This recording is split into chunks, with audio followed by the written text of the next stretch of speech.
Hi friends, welcome to my YouTube channel. അപ്പോൾ ഞാനിന്ന് ഉണ്ടാക്കുന്നത് ചെറുപയർ റാഗി ദോശയാണ്.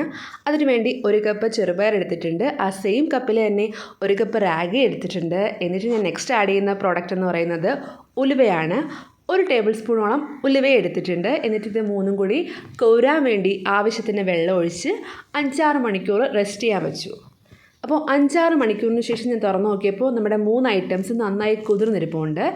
എന്നിട്ട് ഞാൻ നന്നായിട്ട് കഴുകിയെടുത്തു. കാരണം നല്ല അഴുക്കൊക്കെ ഉണ്ടായിരിക്കും ഈ 3 ഐറ്റംസിലും, കാരണം കടയിൽ നിന്ന് വാങ്ങുന്നതാണ്. നന്നായിട്ട് കഴുകിയെടുത്തിട്ട് നമ്മളൊരു മിക്സിയുടെ ജാറിലിട്ട് അരയ്ക്കാൻ വേണ്ടി. കുറച്ച് അധികം ഉണ്ടായതുകൊണ്ട് തന്നെ 2 ട്രിപ്പായിട്ട് അരയ്ക്കുന്നത്. ഇനി കുറച്ച് സ്പെഷ്യൽ ഇൻഗ്രീഡിയൻസ് നമുക്ക് ആഡ് ചെയ്യാം. വറ്റൽമുളക്, പച്ചമുളക്, ഇഞ്ചി, ജീരകം. ഇത് 3ഉം 4ഉം അല്ലേ, 4ഉം ആഡ് ചെയ്താണ് ദോശയുടെ മാവ് ഉണ്ടാക്കുന്നത്. അപ്പോൾ 2 ട്രിപ്പായിട്ട് ഉണ്ടാക്കുന്നത് കൊണ്ട് തന്നെ പകുതി ഐറ്റംസാണ് ഞാൻ ആഡ് ചെയ്യുന്നത്.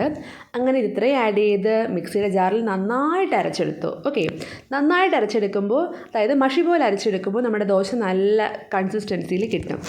അതിനുശേഷം ഞാൻ നമ്മുടെ ഒരു പാത്രത്തിലോട്ട് ഇത് മാറ്റി. ഇതിൻ്റെ ഇടയ്ക്ക് തന്നെ 2 ട്രിപ്പും ഞാൻ അരച്ചെടുത്തിട്ടുണ്ട്. എന്നിട്ട് ഞാൻ അതൊരു പാത്രത്തിലോട്ട് മാറ്റി സൈഡിൽ പറ്റി പിടിച്ചിരുന്ന മാവൊക്കെ കുറച്ച് വെള്ളം ഒഴിച്ച് നന്നായിട്ട് കുലുക്കി ഇളക്കി എടുത്തിട്ടുണ്ട്. എന്നിട്ട് ഞാൻ ദോശ പ്രിപ്പയർ ചെയ്യാൻ വേണ്ടി സ്റ്റാർട്ട് ചെയ്തു. നമുക്ക് ഇൻസ്റ്റൻ്റായിട്ട് തന്നെ ദോശ ചുട്ടെടുക്കാം ഇങ്ങനെ പ്രിപ്പയർ ചെയ്തിട്ട്.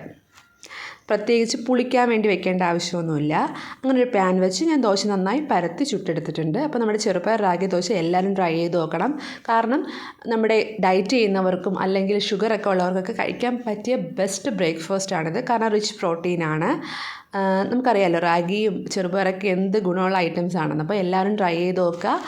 പെട്ടെന്ന് തന്നെ ഒരു 5 മണിക്കൂർ മുമ്പ് കുതിരാനിട്ടാൽ നമുക്ക് പെട്ടെന്ന് തന്നെ ഇത് പ്രിപ്പയർ ചെയ്യാൻ പറ്റും. അരച്ച് അപ്പോഴേ ചുട്ട് ചൂടോടെ അപ്പോഴേ തിന്നാം.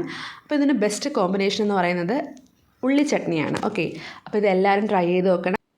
കൂടാതെ നമ്മുടെ ചാനൽ ആദ്യമായിട്ട് കാണുന്നവരാണെങ്കിൽ like, share and subscribe support ചെയ്യുക. താങ്ക്